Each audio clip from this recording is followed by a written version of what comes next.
This is the 24th of January 2024, and I'm so excited to welcome you to a beautiful edition of U45 Morning Show. I am Adenike Oweye Ajibwe. Good morning, Nigerians. Good morning, Lagosians. It's good to be here this morning. The month is running really fast. I am Osage's Wilfred Solomon. Welcome to the U45 Morning Show. I'll say a beautiful morning to you, Nigerians. It's good to be alive. Welcome to the U45 Morning Show. And I beg to disagree with you. It really wasn't a fast month. The month was quite slow. Yeah, that has always been your position. It's just so like January is so slow. But I think it's a mindset thing. Yeah. It is a mindset thing. For me, this January has been very speedy. And I think this is one of the Januaries that I've ever seen running so fast. And it's so because I'm looking forward to this month's salary. Yeah. I agree with you, absolutely. All right, viewers, it's really beautiful to say another one welcome to U45 Morning Show. Yes, you know how we have to drive your day on this program.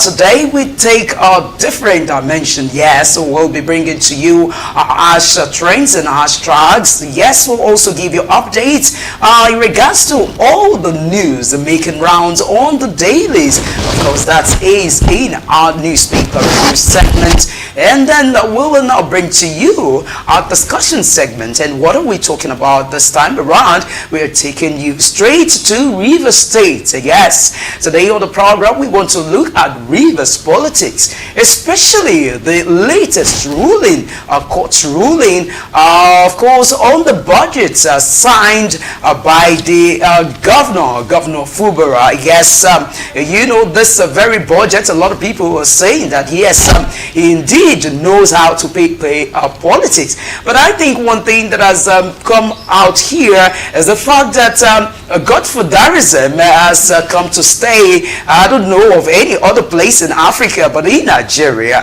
because when you go through the court's ruling, you'll be amazed. And this for me is like the court is trying to reduce the power of the governor, because the governor, part of the ruling is that the governor should not frustrate the lawmakers, members of the House of Assembly. So this is what we form our discussion segment on U45 Morning Show. So right about now, without wasting much of your time, let's go into a newspaper review segment.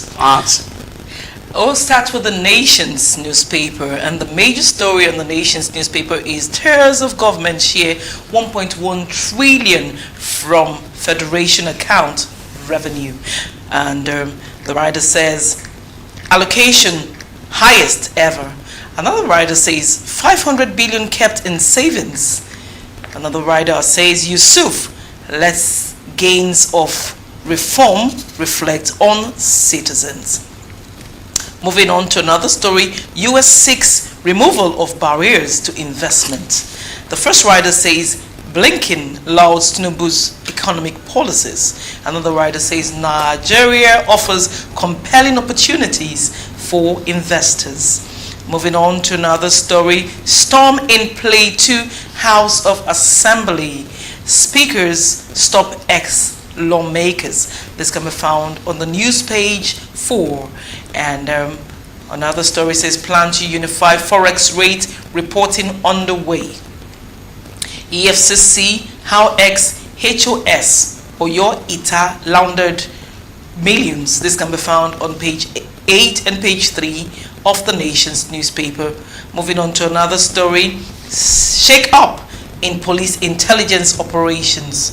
And the writer says IG rejigs officers' assets.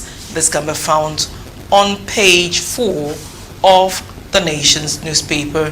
Finally, President promises development of Niger Delta at meeting with monarchs. And that's all I can take on the Nation's newspaper. All right, moving straight to the Vanguard newspaper. The main headline here says, how federal government others gain 105 trillion naira from naira depreciation. That story is on page 19 there. The writer says, as exchange rate gains soar by 10,400% in 9 months. there's a picture here of the president on the front page of the Vanguard newspaper. President Bola Ahmed Tinubu receiving the U.S. Secretary of State Anthony Blinken, who visited him at the presidential villa in Abuja. All right, another story says standoff in Plateau as police battle 16 sacked PDP lawmakers. The riot says we won't accept 16 PDP, 16 APC members into plenary, and that's according to the speaker. Another writer said ask parties to wait for interpretation of judgment. Another writer said Governor Mutua declares 24-hour curfew in Mango. That story is on page 5 of the Vanguard newspaper. Still on the Vanguard, it says Pengasine rejects planned sale of Shell's onshore asset. That story is on page 2 of the Vanguard newspaper. $20 billion Dangote refinery marketers propose payment in Naira. That story is on page 23. Rivers elders kick as court shuns suit against Tinubu's peace pact. That story is on page 7. Implement NSAS report, US tells federal government.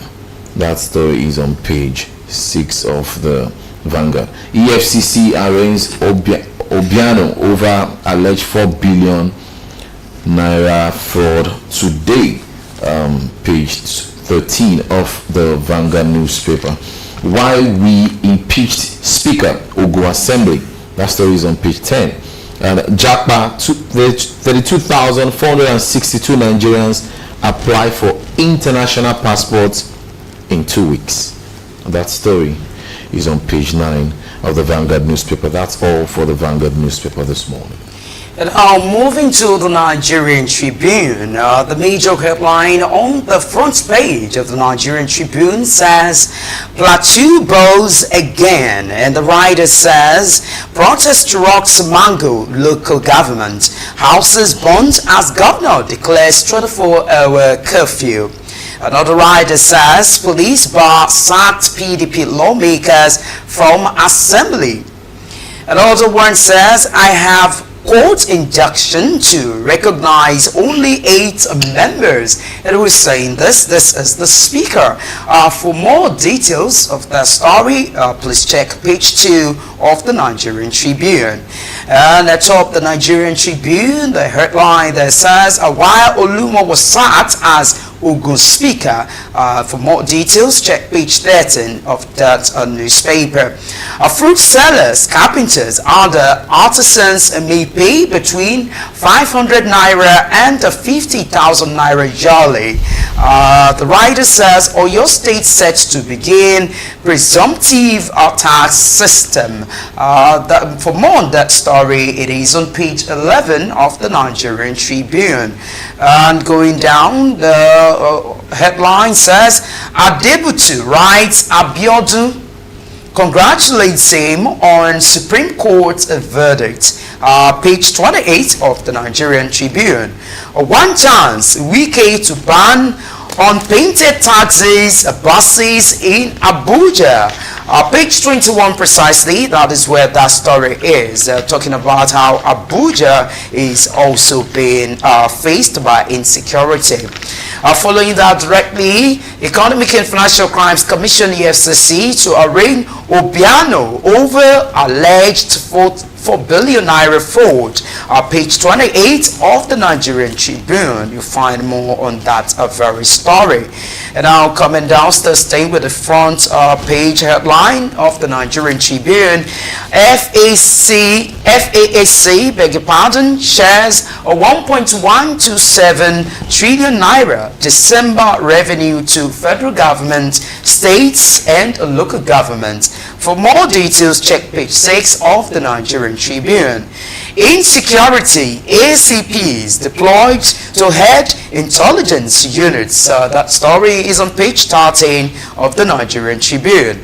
Another headline here says, incessant tariff increase may hinder oil subsidy removal. Who's saying this? It is Ipman talking this time around. And for more details, check page 7 of the Nigerian Tribune. And still stay with the Nigerian Tribune. This one says, why Abba Kyari fought me. This is Femi Additional speaking. That story is on page 5 of the Nigerian Tribune. And another one says, U.S. Secretary of State pledges $5 million to boost coastal West Africa security, meets President Tinubu, and he arrived yesterday at the Federal Capital Territory. For more details on that story, please check page 29 of the Nigerian Tribune. And that wraps it up on the Nigerian Tribune. And on the front burner of the Daily Trust newspaper, 8 killed as fresh violence erupts in Plateau. The writer says mosques, churches, and house burnt. Another writer says 24-hour curfew imposed in Mangu local government area. The next writer says we've deployed troops, military. To another story, security agents arrest Fulani leader Bodejo. And another story, that story can be found on page 10 of the Daily Trust. Moving on, Tinubu receives Blinken seeks U.S. support for G20 membership. This can be found on page 7 of the Daily Trust. To another story, police arrests gun runner with ammunition in Kaduna. This can be found on page 25 of the Daily Trust newspaper. Sacked PDP lawmakers storm Plateau Assembly. APC members stay away. This can be found on page 11 of the Daily Trust newspaper. Moving on, bandits kill man, kidnap 16 family members in Niger. Page 16 of the Daily Trust. Another story said, despite receiving 1.88 trillion naira in 2 years, 9 oil-producing states' debts skyrocket. This can be found on page 19 of the newspaper. Moving on, patients groan amid health workers strike in FCT. This can be found on page 16 of the Daily Trust. And do yourself good to get the Daily Trust to get more in-depth stories. And that's all I can take. All right, moving to the Daily Sun. The main headline here says, Plateau boils again. Churches, shops, property raised. Another writer says, Governor Mutuang imposes a 24-hour curfew on Mangu over renewed killings. Another writer says, turmoil in State Assembly as Speaker bars 16 APC sacked PDP lawmakers from resumption. Another story says, external debt servicing go up $3.7 billion in 10 months. That's according to the CBN. Tinubu meets South monarchs assures on completion of East-West Road. That story is on page 28. Ex-Anambra Governor Obiano for arraignment over 4.8 billion naira fraud. That story is on page 29. We will resist Shell's exit from Niger Delta without cleanup compensation. That's according to CPEG. And the writer says Ogoni cleanup program failed project, and then urges federal government to address compensation issue in the region. That story is on page 28. Trader protests harassment of officials in Anambra. That story is on page 29. And then INEC alerts of plans to disrupt by-election by party supporters and candidates. That story is on page 30. The Sun also has the Sun Awards 2023. Why Dangote, Elumelu, Chukuma, Mba, Abiodun, Yahaya, Peter Obi, Abdurazak, Olu of Wari, Oni of Ife, Oseni, Oga, Ezuonu, Bakari, Umeoji, and others emerged. That's all I'll be taking for the Daily Sun. All right, now let's quickly take the Punch, Sports Extra. Of course, this is for lovers of sports, so you can get to know what is in there and pick this paper. And I'm sure that this is very cheap compared to the main newspapers. The major headline here says, Salah out for 1 month. And then it's followed directly by Haaland back in training. Another headline says, Poch blames ex-coaches for Blues woes. United players tired of Ten Hag. Of course, this isn't a Punch Sports Extra. Another headline says, Greenwood nears a backup move. And this one says, Trust Ekong resumes training. I'm sure a lot of people are happy. That story is precisely on page 7 of Punch Sports Extra. And another one says, Pesero, Eagles will score against Cameroon. I hope we can bank on this. Following that, director, it says, Drogba rages over host humiliation. And following that directly, it says, Osimhen must be calm. Who is saying this? Get a Punch Sports Extra to know this. And another one says, Bass attack and an angry nation sums up yet another dismal Ghana AFCON story. I bet you want to read these and have details of that very story. And of course, with that, we'll wrap it up on newspaper review segment. To do endeavor to get these daily so that you can get yourself abreast of what is happening, especially for lovers of sports. You know that we still have an AFCON 2023, and like I said, that reminds me, Solomon, you know, I told you on Monday that Nigeria is going to win, and I said it's going to be 2-1, so, and it's 2-1 today, so I'm waiting for you to compensate me. I'm waiting for 1-0, I mean, so I'm waiting. That was what I said. I said 1-0. You know, so actually, I'm waiting for my gift. Before the AFCON started, I told Segun that we always have this beautiful gift of pulling hat tricks, and we're going to have that hat trick today. Oh, well, let's watch and see. Yes. Let's watch and see how we are going to trample Cameroon underfoot. All right, viewers, right about now, we will take a short break. And when we return, it will be time for us to look at our trends and hashtags, after which we go into our discussion segment. So do not go away.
Progress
Well, it's so glad to have you back, and you're still watching U45 Morning Show on your darling station Super Screen. Yes, this is a time you've always been looking forward to. Ash trends and hashtags. Gist. So let's know what's the latest gist, what's making the round. So Solomon.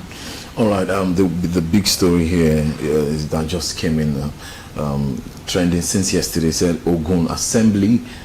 Speaker Kunle Oluomo impeached. He has been impeached. He was impeached yesterday during the plenary sitting, and the tongues have been wagging. What could have caused it? So, guys, what do you think? Well, it's about the politics in Ogun State, and I'm sure it's just normal. Just like we're talking about the Rivers politics. When it comes to politics, it's a game of survival of the fittest. Just like some people say that politics is a dirty game. It's been out there that Oluomo has been impeached. So let's watch and see. All right. A new speaker has been appointed, has been elected. Oludaisi Elemide has been quickly elected. All right. Another story is trending, and this one is from the minister. He said, "I have been receiving threats for saying powerful Nigerians are responsible for illegal mining and banditry and terrorism." That's according to Dele Alake.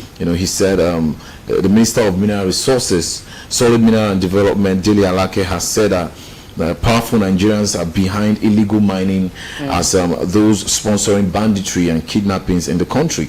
Alake said that he said this when he appeared before the House of Representatives Committee on Solid Minerals for the 2024 budget. Now, according to him, one pernicious discovery was that we have made is that a lot of these banditry and terrorism and insecurity that we associate with this sector are actually being sponsored by illegal miners. You know what? First of all, I would like to commend the courage of Dele Alake for coming out to tell us this. Now, Dele Alake will not be the first to come out to tell Nigerians that powerful people are the sponsors of Boko Haram, banditry, and what have you.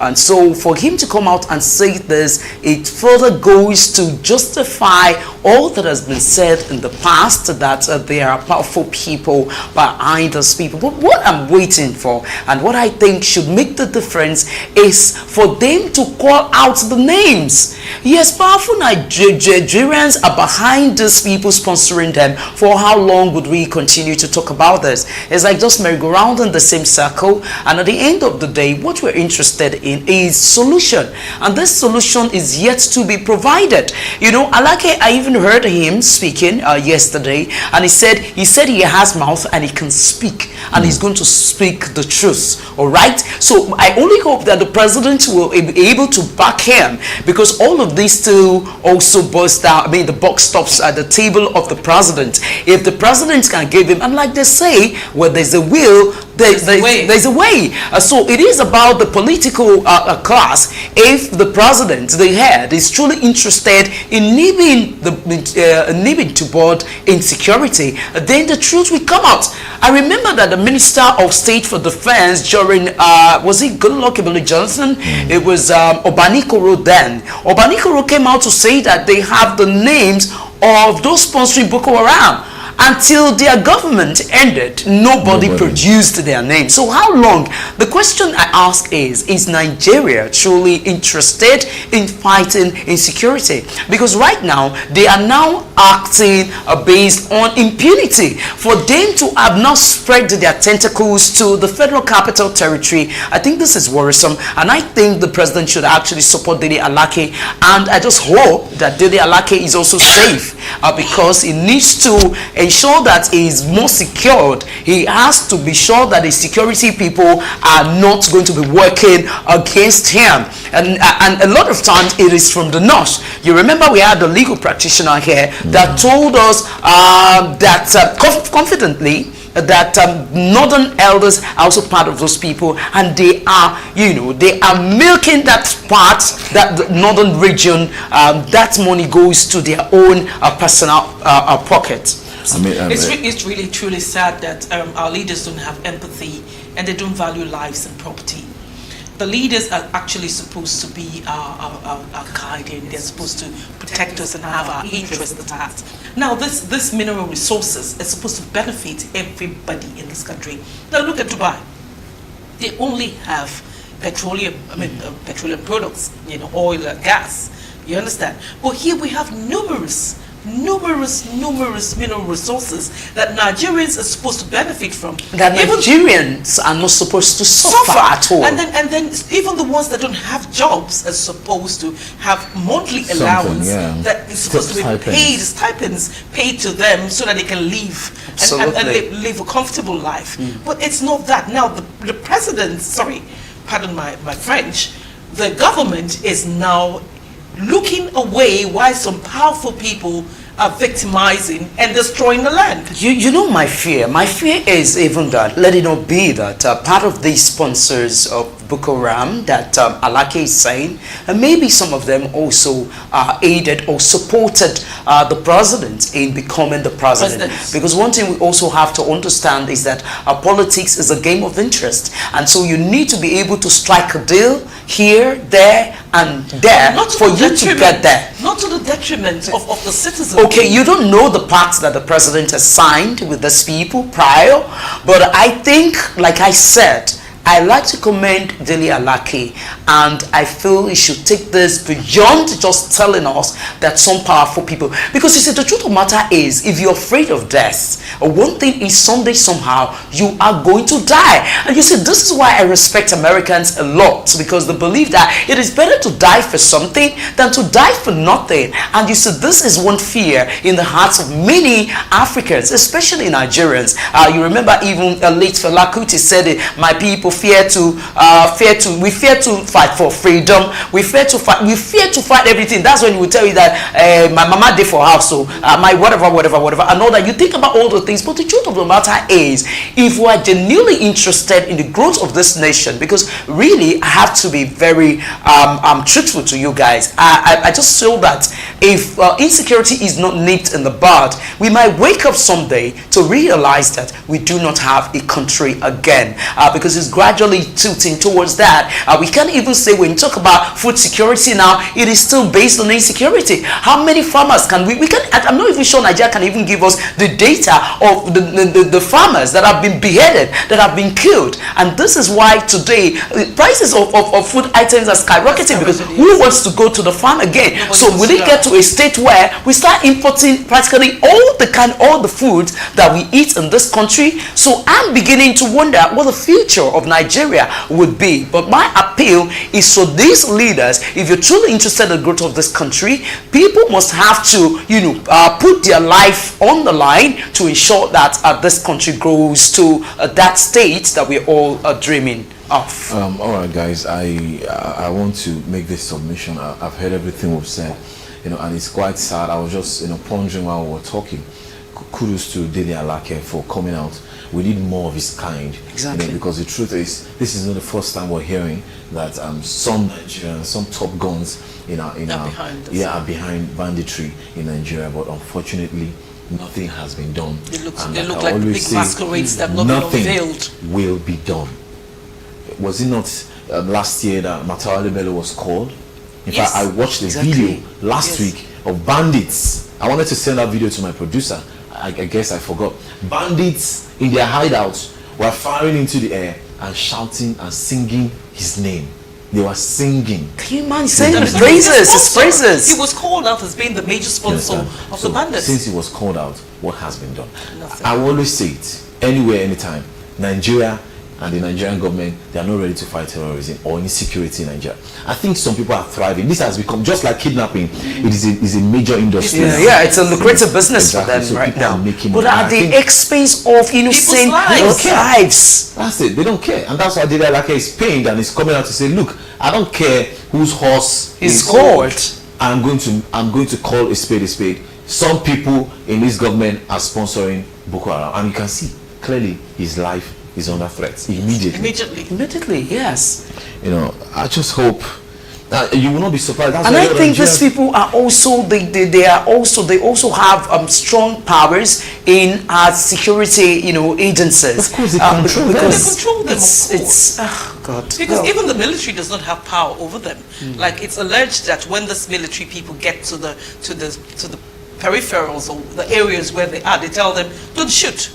Don't. But this bandits allow to shoot them. Do you know how many soldiers have declared a war as a result of that? When they realize they get their substandard ammunition as compared to that. No, they even know that insiders within the military give them information, and so before they move an inch, these Boko Harams are already there. And you know, it's a slap on our face that eventually they get to these bandits. Many of them are also wearing the Nigerian Army uniform. So they disguise as the Nigerian army, you know, go into villages, coming and see they're trying to protect the people. Meanwhile, they have come to attack them.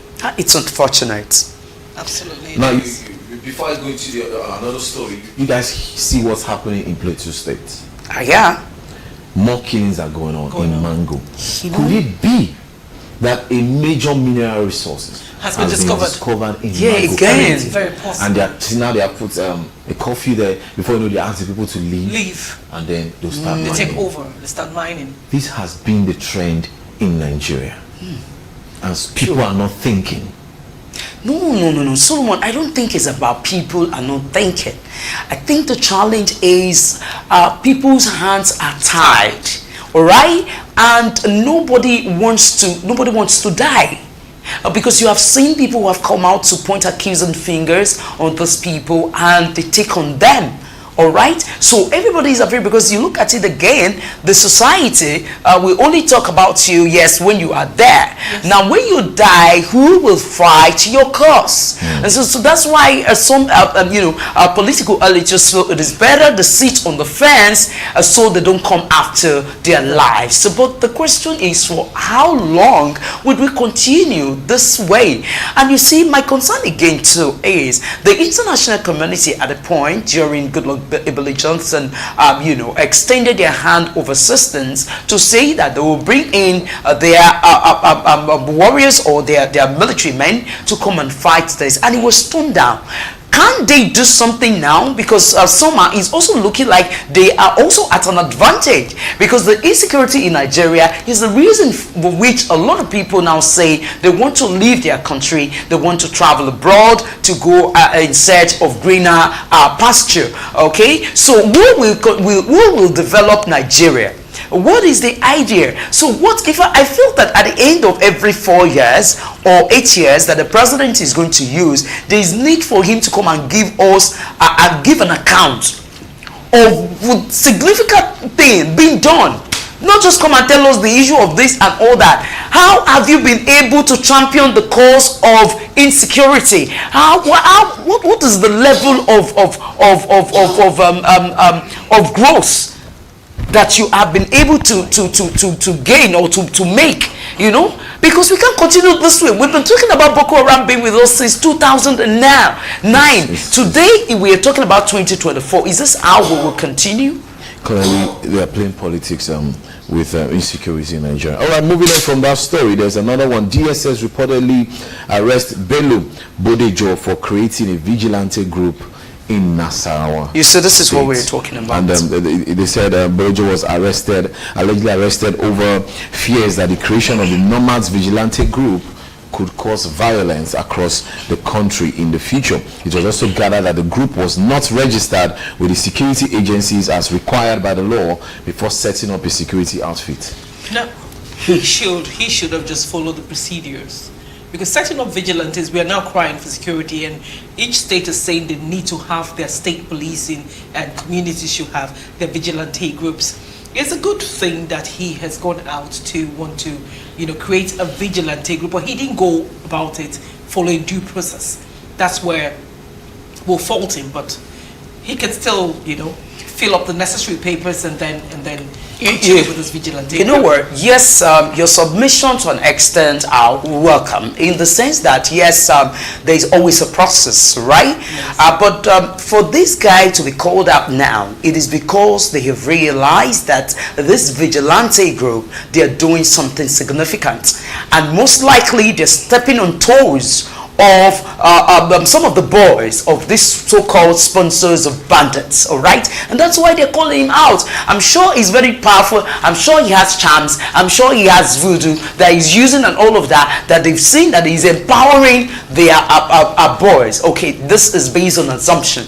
Do you remember Igboho story? Yes. The issue that led to Igboho fighting was because a particular man came in their village who was worked abroad, had a lot of money, and just felt, okay, let me equip the people of my state. And then he started a farm, large farms, they're growing everything. And from what we heard, Fulani herdsmen took their cows there, their cattle, and they ate all of these and all that. And at the end of the day, the man raised an alarm. The next thing was he was killed. He died. This was the reason that was what basically spurred Igboho. And at the end of the day, they had been able to bring down or cut down Sunday Igboho's whims and caprices. Now, this is another person. I just want us as members of the Fourth Estate of the Realm to watch out. If care is not taken now, we're going to see that the federal government is going to be after this guy, Abelu. Is a Badejo. Bello Badejo. But mine is this. This is my advice to him. Do not relent. Do not rest on your hours. I'm sure the people of Nasarawa are proud of you. All you need to do, protect yourself more and ensure that you continue to put your all in this. Ensure that you register them. A lot of time might not even be you, because you don't have to. You don't have to lose guard.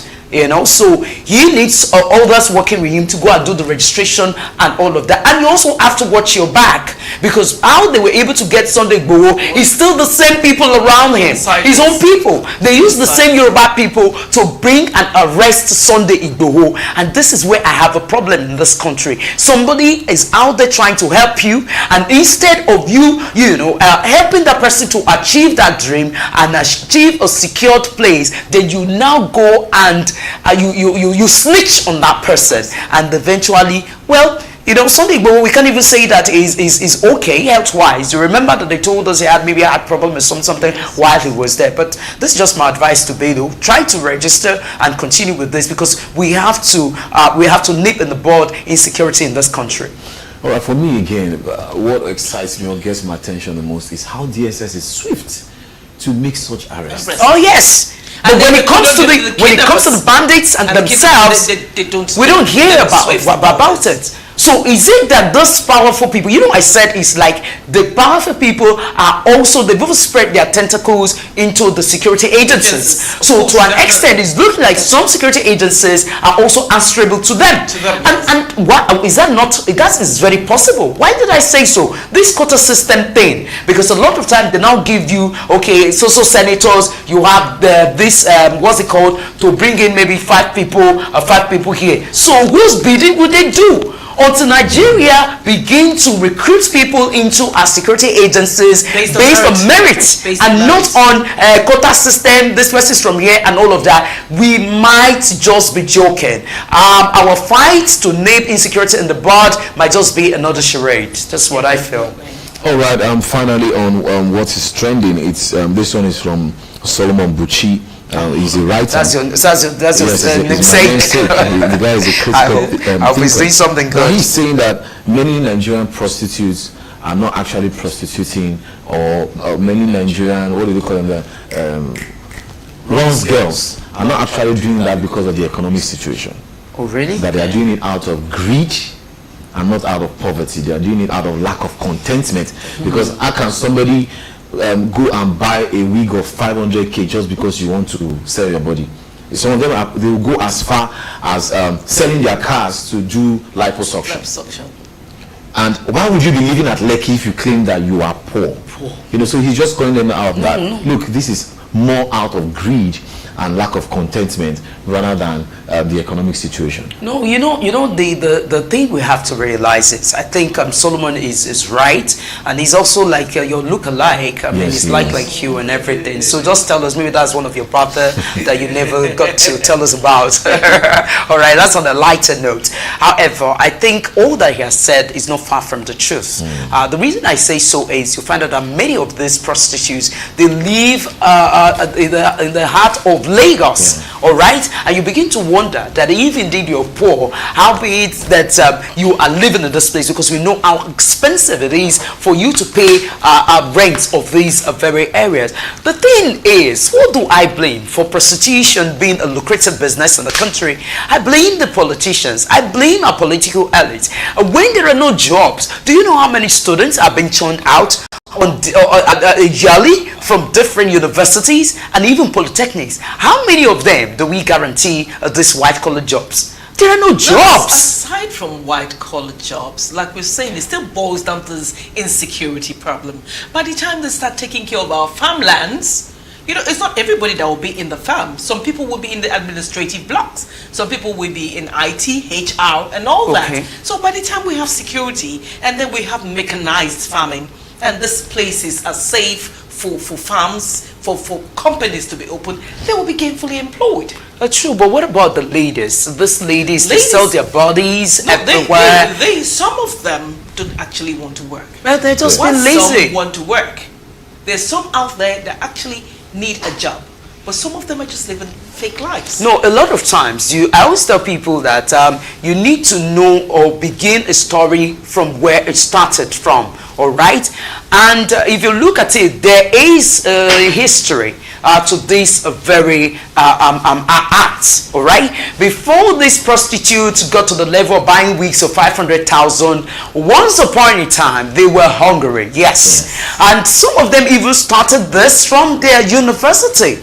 I know of a lady that shared with me a personal story, and she said when her father died, the mother was a teacher. When the father died, family members did not support them. They couldn't get support anywhere, and that's how she was introduced in school, because she couldn't pay her school fee. All right, and the next thing is she started doing runs from school. She used the runs to sponsor herself throughout university, was feeding the mother, because even teacher salary was nothing to write home about. So even while the mother was teaching, she was also practically responsible for the caring of the home. All right, so how do you explain this? She sent her younger brother to school till university, and today she's doing well. So what am I trying to say? What I'm saying is, government should create avenues to support its citizens. I mean, if there's a stipend that every citizen gets, they will be able to develop that saving culture. At least you know that, okay, if I'm saving this and all that, and for those going to school too, let it be something they get.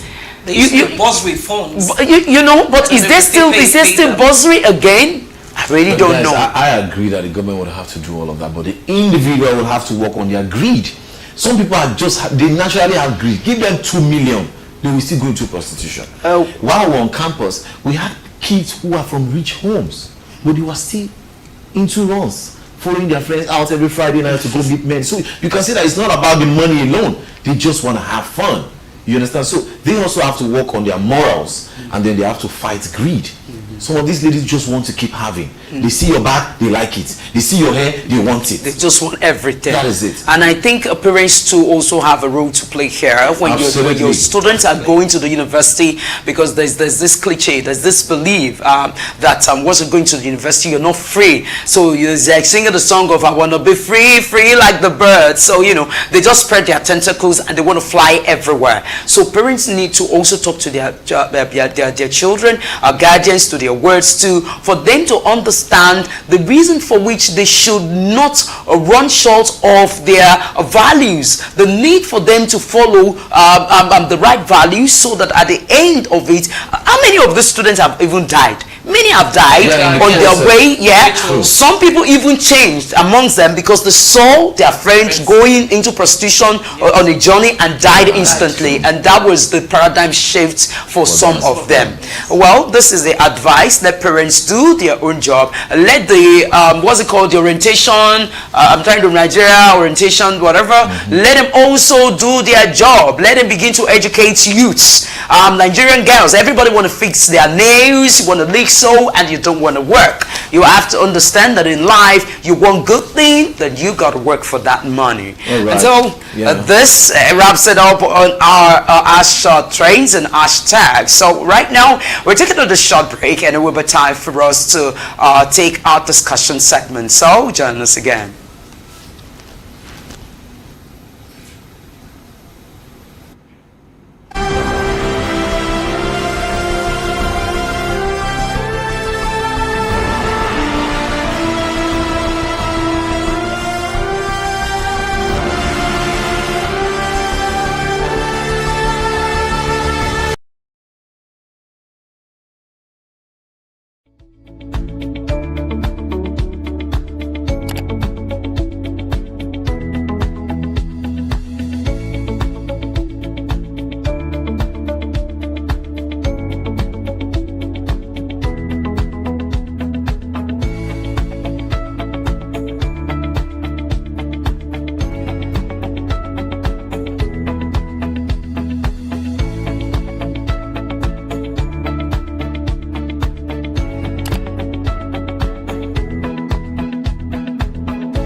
Welcome back. You're still watching U45 Morning Show on Super Screen Television. Yes, it is a discussion segment, and today we want to look at the court's ruling, of course, on Rivers, basically Rivers politics. You're aware that the Federal High Court sitting in Abuja precisely on Monday nullified the 800 billion naira 2024 budget, of course, signed into law by the Rivers State Governor Simi Fubara. And then in December, you remember that the governor had presented an 800 billion naira 2024 appropriation bill to a faction of the State House of Assembly, which is comprising of 4 lawmakers. And you're aware of how that started. Now, following the passage of the budget by the lawmakers, Fubara subsequently signed the budget into law, and the Rivers Assembly became factionalized following a move by 27 lawmakers loyal to ex-governor Nyesom Wike to impeach Governor Fubara. The presiding judge, now let me go into details of that ruling, after which we'll also let you take a listen to what the council said. The Federal High Court in Abuja voided and set aside the presentation presentation and passage of River State 2024 budget by 4 member legislators in the state. The court, in a judgment delivered by Justice James Omotosho, ordered the governor of the state, Siminalayi Afubara, to represent the budget to the legally constituted House of Assembly under Speaker Martin Amewule. Of course, talking about these 27 lawmakers with the four loyal to the governor. Omotosho quashed withholding of the House of Assembly fund on the ground that he had no constitutional power to do so. The court restrained Governor Fubara from frustrating the House of Assembly under Amawule from sitting or interfering in the affairs of the House. The redeployment of the clerk and deputy clerk done by the governor has also been declared null and void. The Inspector General of Police was also ordered to immediately give adequate security to the Speaker and legislators loyal to former Governor Nyesom Wike. Now, Justice Omotosho ordered the clerk and the deputy clerk to resume office with immediate effect and unhindered. The National Assembly also barred from taking over the River State House of Assembly or accepting or treating any request from Governor Fubara. The court has also ordered Governor Fubara to release all money standing in credit of the House of Assembly to Martin Amawule. So let's quickly take a listen to what the plaintiff counsel Ken Njemanze said. His Lordship granted substantial parts of the relief sought by the plaintiffs. That is the River State House of Assembly and the Speaker, Right Honorable Martin Amewule. And indeed, in clear terms, condemned various acts of the 11 defendants, that is the governor, and equally the acts of the Honorable Ehi Edison, who had purported to be the Speaker. The governor, His Lordship, in clear terms, declared that as at today, the National Assembly do not have any reason or justification to take over the constitutional functions of the River State House of Assembly. So they cannot exercise such powers, and he restrained them. Okay? Secondly, the court equally stated clearly that all acts done by the governor, the 11 defendants, the Attorney General and River State government, while this suit was pending, and after he had made an order on the 30th day of November 2023, were a nullity, including proceedings wherein the governor had purported to have presented to 4 members of the House led by Edison, Honorable Edison.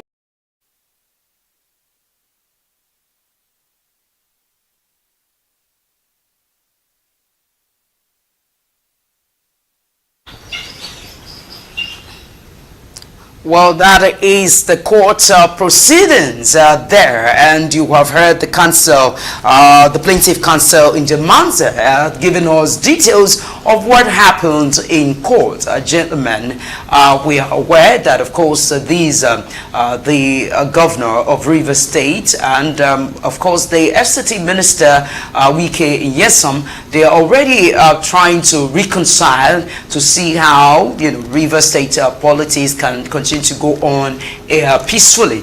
And alas, what we heard on Monday is that now the governor has been ordered to reinstate these lawmakers, and of course he does not have any right to threaten them or anything, and they've even instructed the Inspector General of Police to give protection to them. What do you make out of this thing?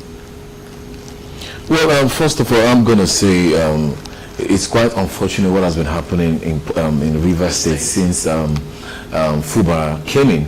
It just shows that Wike has had everybody in that state under his palm, and just it's very what's happening in River State is similar to what happened in Lagos State. You know, under Tinubu when he was handing power over to his predecessors, and how especially Ambode, you know, was kicked out of the system.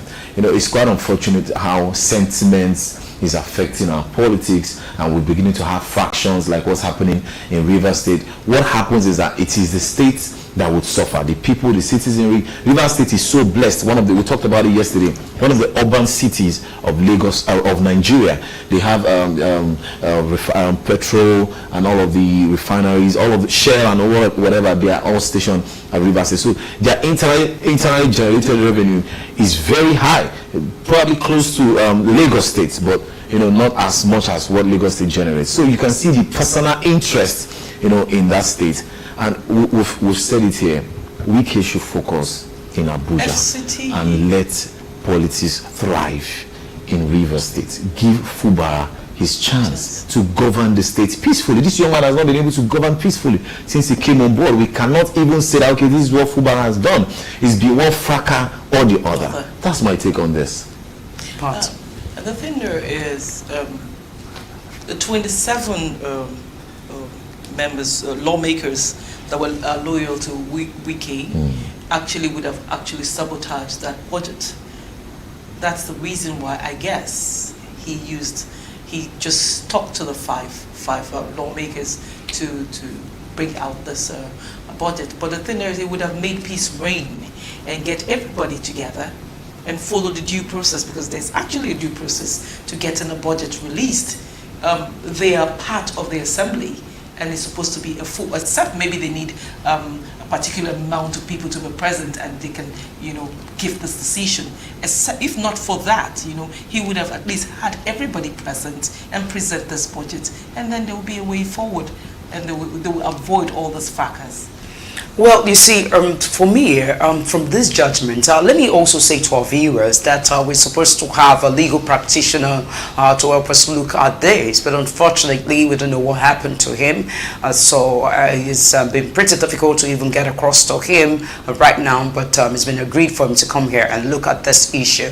But right now, we are speaking as members of the Fourth Estate of the REM, and based on information available to us. Now, you're aware that before now, Wike and Fubara are at loggerheads. Prior to when they were not at loggerheads, everything was going on smoothly.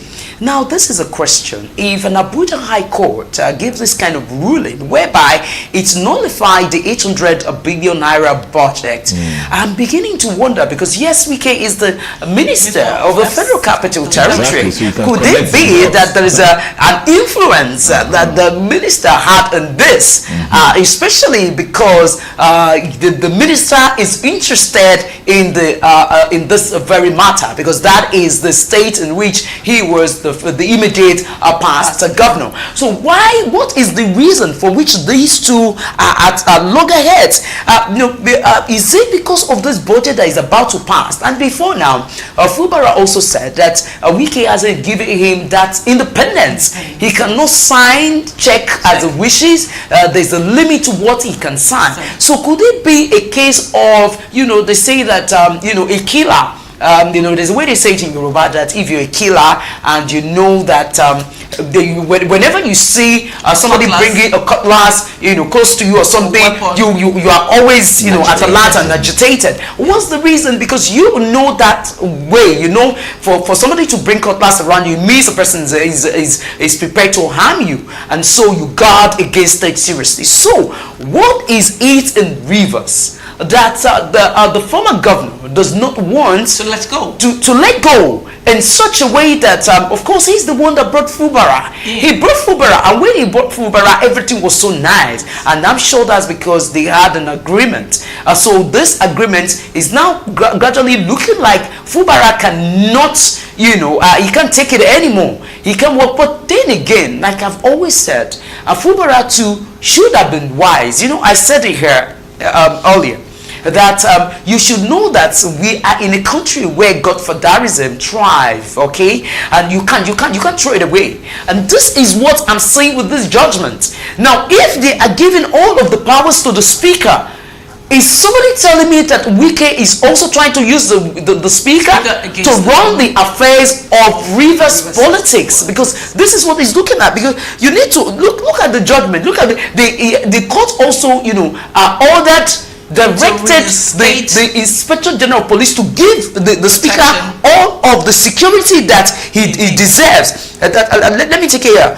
The redeployment of the clerk and deputy clerk done by the governor has also been declared null and void. So all of the decision taken by the governor of Rivers State has now been null and void by the courts. The Inspector General of Police was ordered to immediately give adequate security to the speaker and legislators loyal to former Governor Nyesom Wike. So do we now say that Rivers State is an extension of FCT ministers' governance?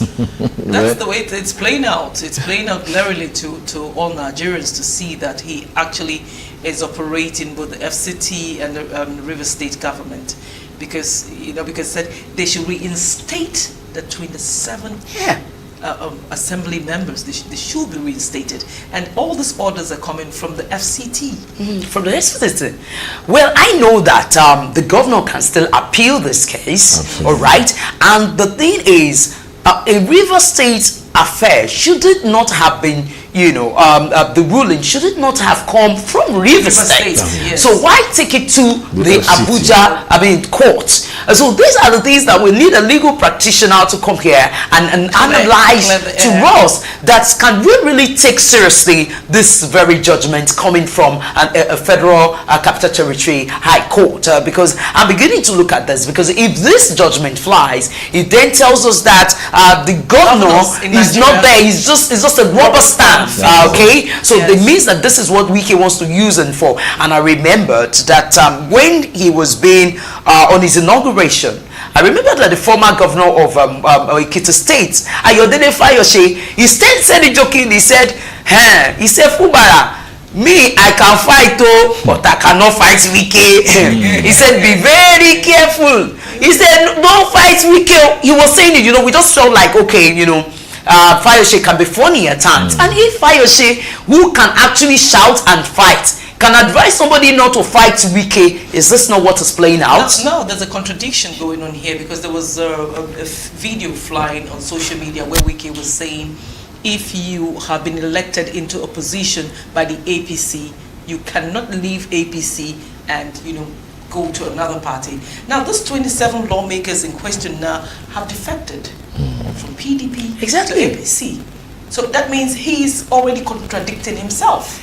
After going to PDP again, they are also saying let them, because they saw the ruling that also said, gave Fubara a pass mark for what he has done, and they realized they're losing out. Now, because they are losing out, they ran back again, and they said they also want to reconcile. Now, they are on the table having discussion on how to reconcile and, govern River State peacefully. And then the next thing, they ran behind, went to court, and they are bringing this judgment to our face. So somehow, a lot of political analysts are seeing this as a betrayal of the negotiation, because if you're unable to negotiate, Fubara too can as well run to courts too. But albeit that it is when you're talking to, so it tells you that in politics there's nobody to be trusted. Do not trust anybody. Do not believe in anybody. Just do your best and leave the rest. That's how I say it. So let me say to viewers that tomorrow we are going to discuss this matter in details. We have a legal practitioner, and we also get reaction, of course, from Wike's party. That's the Wike can't even say if he's in PDP now or he's in APC.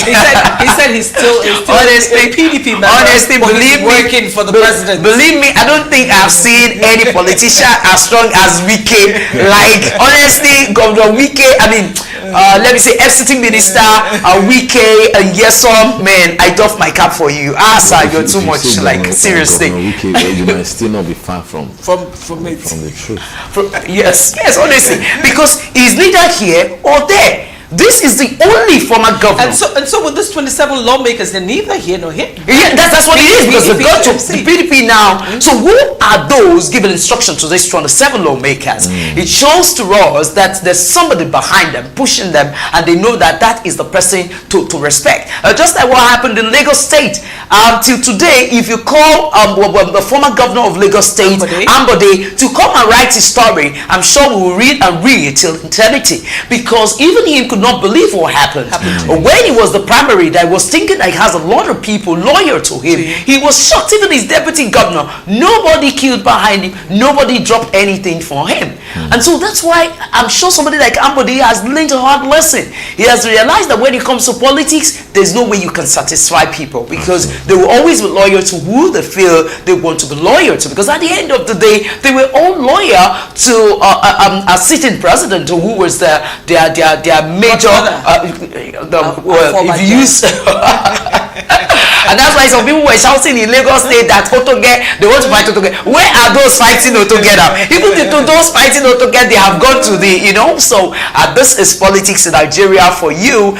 So just be on the lookout tomorrow. We are going to look at this very ruling in details, and we'll have, those who are supposed to analyze it here for you to hear, and we'll also get reactions of political parties. So right about now, we will take a short break, and when we return, Sporting Joel Nwankego will be here to give us updates in the sporting world. So do not go away.